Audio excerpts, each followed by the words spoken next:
One by one, the Democrat cases are falling apart against him. U.S. District Judge Aileen Cannon postponing Grand Inquisitor Jack Smith's classified document lawfare case against President Trump indefinitely. This comes just days after Special Counsel Jack Smith admitted that federal prosecutors broke the law, effectively tampering with evidence, mishandling evidence, and lying to the court about all of it. Joining me now to discuss is publisher of Declassified at Substack, one of the leading voices doing the work, well, Congress should be doing, Julie Kelly. It's good to see you, lady. Quite the bombshells this week as the leftists who are prosecuting this absurd classified documents case are shown to be the real crooks. Couple this with what you and I talked about last week, that the Biden White House has seemed to coordinate with GSA and NARA to send these documents to Trump to begin with. The level of government corruption is breathtaking, isn't it?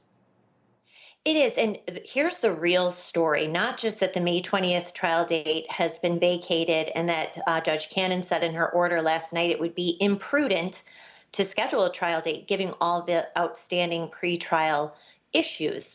The real headline here is that at the end of June, Judge Cannon will preside over 3 days of hearings related to this defense attorney motion claiming collusion between the Biden White House, the National Archives, the Department of Justice, the FBI, to concoct this case as early as May of 2021. This is something that Jack Smith was hoping that he could escape from. And it looks like now Judge Cannon, she won't be presiding over a trial of Donald Trump, but it looks like, in a way, she will be putting Jack Smith, his prosecutors, the Department of Justice, and even the Biden White House on trial in its own format during these 3 days, the last week of June. Yeah, I'm going to circle back to that because, oh, he so richly deserves that. Mr. the Inquisitor, now that we know that these left-wingers it's they who are the lawbreakers, many Americans think they should suffer the fate they sought to impose on President Trump. That brings up another question. Who is left in government who isn't crooked to apply that equal justice? I don't know. And I'll tell you, after covering the January 6th cases now for 3.5 years, believe it or not, they are still arresting people and prosecuting them.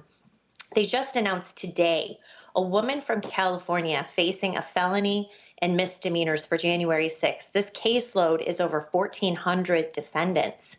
And so it's not just the abuse of Donald Trump, his family, his associates, and aides, but now more than 1,400 Americans who protested Joe Biden's election now 3.5 years ago. So there have to be consequences. We also learned today, Chris, of another suicide of a January 6th defendant. This is the 5th known suicide. A man who instead, rather than continue to endure the torment and torture by this DOJ and DC U.S. Attorney Matthew Graves, he took his own life. This is the 5th man who has done this, who's been charged in relationship to the events of January 6th. People have to be held accountable. And when Donald Trump is elected, it must be his priority to make sure that all of these prosecutors, whether it's Jack Smith, Jay Bratt, his lead prosecutor, or these line prosecutors who have tormented these January 6th defendants for 3.5 years, there have to be consequences to pay. We cannot tolerate this in a free society when you have these authoritarians, unaccountable authoritarians in charge.